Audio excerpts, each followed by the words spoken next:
মিজানুর রহমান আজারি হবে, ডক্টর জাকির নায়েক হবে। আসসালামু আলাইকুম ওয়া রাহমাতুল্লাহি ওয়া বারাকাতুহু।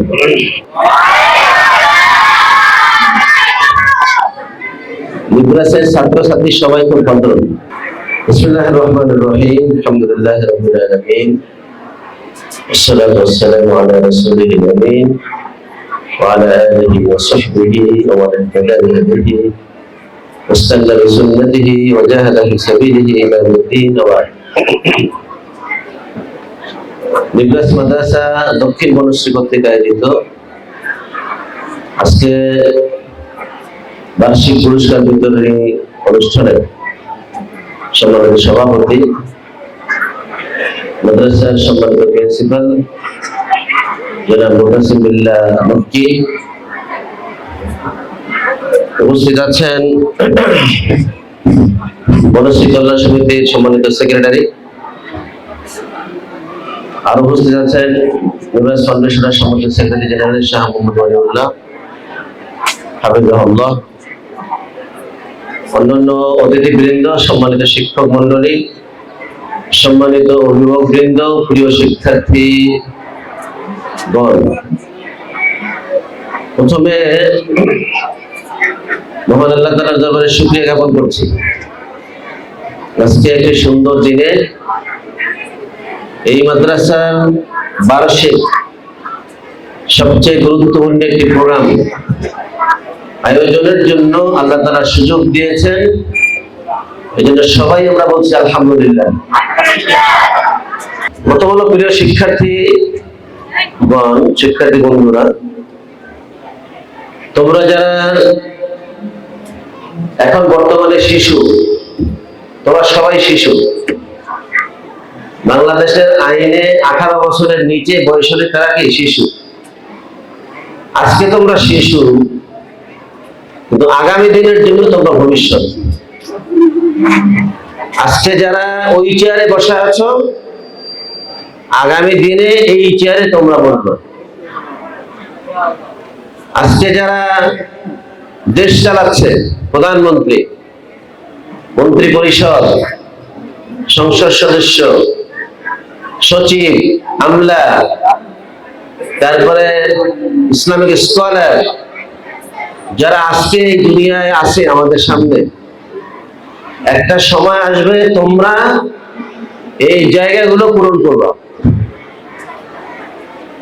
সুতরাং এই জায়গা পূরণ করতে হলে 1 নম্বর শর্ত হচ্ছে ভালোভাবে লেখাপড়া করতে হবে, প্রতিযোগিতামূলক লেখাপড়া। আল্লাহ তাআলার ভাষা হচ্ছে ফাসতাবিকুল খায়রাত, তোমরা ভালো কাজে প্রতিযোগিতা করো। এই যে আজকে অনুষ্ঠান হচ্ছে, প্রতিযোগিতার ফলাফল না, কি বলো? প্রতিযোগিতা হয়েছে, যে ভালো করেছে তাকে পুরস্কার দেওয়া হচ্ছে। তোমাদের সকলের মধ্যে এই প্রতিযোগী মনোভাব থাকতে হবে যে আমি ক্লাসে ফার্স্ট হব, আমি কেরাতে ফার্স্ট হব, আমি ইংরেজি বক্তৃতায় ফার্স্ট হব, আমি আরবি বক্তৃতায় ফার্স্ট হব, আমি গানে ফার্স্ট হব, আমি আমল আখলাকে, আদবে, লেহাজে স্টুডেন্ট অফ দ্য ইয়ার হব। এই ধরনের প্রতিযোগিতা নিয়ে পড়াশোনা করলে একদিন তুমি এই চেয়ারে আসতে পারবে। আর যদি সেই প্রতিযোগিতা না থাকে, তাহলে কিন্তু তোমরা ওই সাধারণ মানুষ, একজন দোকানদার, একজন হয়তো কি বলে ছোট্ট একটা চাকরি করে, এই ধরনের জায়গায় তোমাদের বসতে হবে। সুতরাং ছেলেরা এবং মেয়েরা সবার জন্য আমার বক্তব্য হচ্ছে সকল কাজে প্রতিযোগিতা নিয়ে পড়াশোনা করতে হবে। তোমাদের জন্য 2 নম্বর কথা হচ্ছে, বাংলাদেশে কত কোটি মানুষ বলতে পারো? কত কোটি বলো তো? 20 কোটি। 20 কোটির পক্ষে কয়জন হাত তোলো দেখি? আর একজনে বলেছে 18 কোটি। দেখি তো 18 কোটি কয়জন বলেছে? এর পক্ষে কয়জন আছো? আচ্ছা, বাংলাদেশের বর্তমান পরিসংখ্যান অনুযায়ী 18 কোটি মানুষ। তোমরা বলো তো, সব মানুষ কি সমান কাজে লাগে? সব মানুষ কি ভালো? সব মানুষ কি? আমাদের মানুষের মধ্যে চোর আছে, গুন্ডা আছে, বাটপার আছে, মদখোর আছে, সন্ত্রাসী আছে, চাঁদাবাজ আছে, আছে কিনা? এই 18 কোটি মানুষের মধ্যে এই ধরনের খারাপ লোক আছে। আবার এই 18 কোটি মানুষের মধ্যে একদল ভালো লোক আছে, যারা বড়দেরকে সম্মান করে, ছোটকে স্নেহ করে, মা বাবার কথা শুনে, অন্যের উপকার করে, মানুষের কল্যাণ করে, জীবন দিয়ে মানুষের উপকারে এগিয়ে যায়। তোমরা কি ভালো মানুষ হতে চাও না খারাপ মানুষ হতে চাও?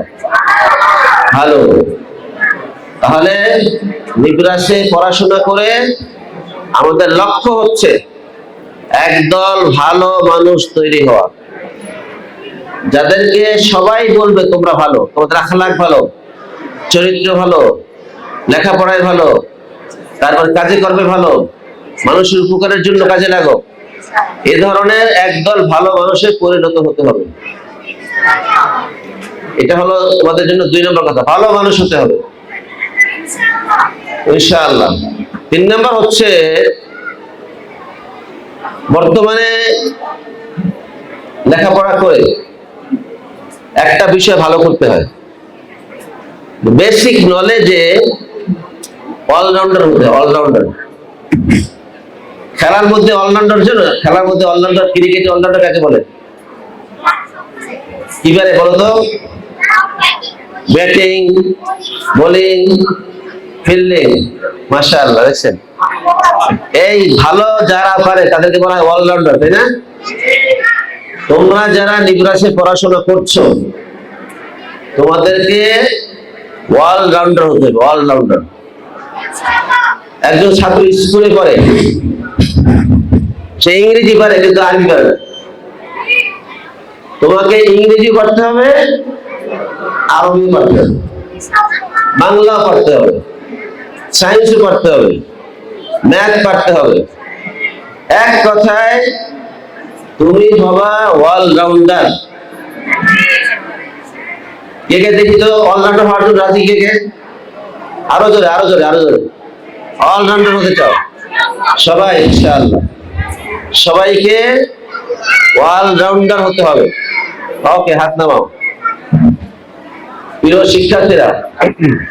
সুতরাং অলরাউন্ডার হতে হলে বাসায় বসে কি বেশি বেশি মোবাইল দেখা যাবে? মোবাইল কম দেখতে হবে। অতিরিক্ত গেম খেলা বন্ধ করতে হবে। অলরাউন্ডার হতে হলে এগুলা না কমালে অলরাউন্ডার হওয়া যাবে না। সম্মানিত অভিভাবকবৃন্দের জন্য 2 একটা কথা শেষ করছি। আজকের বাংলাদেশে আমাদের প্রতিষ্ঠানের অভাব নেই, অনেক প্রতিষ্ঠান। 3 ধরনের শিক্ষা ব্যবস্থা: জেনারেল, কওমি, আলিয়া মাদ্রাসা। আমরা বিশ্বাস করি আপনারা যারা আপনার সন্তানকে নিবরাস মাদ্রাসায় পড়াচ্ছেন, নিঃসন্দেহে বুদ্ধিমানের কাজ করছেন। কারণ হচ্ছে আল্লাহ তাআলা আমাদেরকে মেসেজ দিয়েছেন, দুনিয়ার জীবনে কল্যাণ অর্জন করতে হবে, আখিরাতের জীবনে কল্যাণ অর্জন করতে হবে, জাহান্নামের আগুন থেকে বাঁচতে হবে। বাংলাদেশের আপনারা যারা আলিয়া মাদ্রাসায় বিশেষ করে নিবরাসে বাচ্চা পড়াচ্ছেন,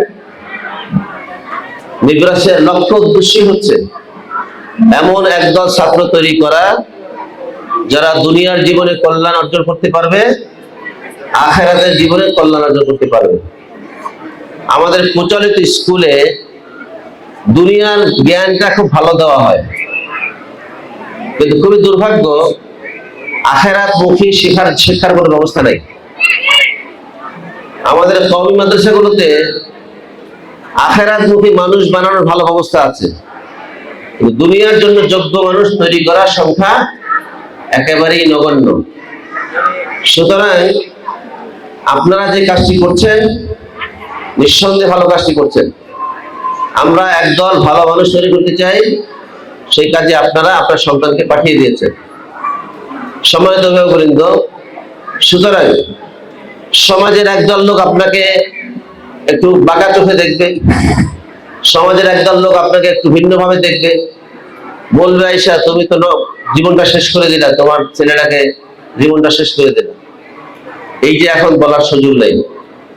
আজকের বাংলাদেশে আমরা দেখতে পাচ্ছি যে বাংলাদেশে এখন যদি আপনি সংসদে থাকেন, দেখবেন অনেক বহু লোক টুপিওয়ালা আছে সংসদে নেতৃত্ব দিচ্ছে। আজকে ঢাকা ইউনিভার্সিটিতে যান, মাদ্রাসার ছেলেরা ঢাকা ইউনিভার্সিটি নেতৃত্ব দিচ্ছে, চিটাগাং, রাজশাহী। সুতরাং মাদ্রাসার ছেলেরা পিছিয়ে নেই, এদেরকে এগিয়ে নেওয়ার জন্য যে ব্যবস্থা আছে, কারিকুলাম আছে, আপনি সেই কাজটি করতে আপনার সন্তানকে দিয়েছেন। এজন্য নো হেজিটেশন, কোনো হেজিটেশন নাই। আপনার সন্তানকে দাঈ ইলাল্লাহ বানানোর জন্য চেষ্টা করবে। মিজানুর রহমান আজহারি হবে, ডক্টর জাকির নায়েক হবে। আর যদি এরা আরো পড়াশোনা করে জেনারেল শিক্ষায় শিক্ষিত হয়, সামনে গিয়ে সেজন্য ভালো ডাক্তার হয়, ভালো ইঞ্জিনিয়ার হয়। এক কথা আমরা দায়ী চাই, আমরা ইঞ্জিনিয়ার চাই, আমরা ডাক্তার চাই, আমরা ভালো রাজনীতিবিদ চাই, আমরা সচিব আমলা চাই, যারা তাওহীদের উপরে প্রতিষ্ঠিত হবে। মাদ্রাসা তাওহীদের জ্ঞান শিক্ষার্থীদেরকে দেয়। সুতরাং এই বেসিক জ্ঞান নিয়ে তারা যেখানেই যায় সেখানেই আল্লাহর কালেমাকে বলন্দ করতে পারবে ইনশাআল্লাহ। আপনাদের সকলকে ধন্যবাদ জানিয়ে, মাদ্রাসা কর্তৃপক্ষকে ধন্যবাদ জানিয়ে আমার বক্তব্য এখানে শেষ করছি। আসসালামু আলাইকুম ওয়া রাহমাতুল্লাহি ওয়া বারাকাতুহু।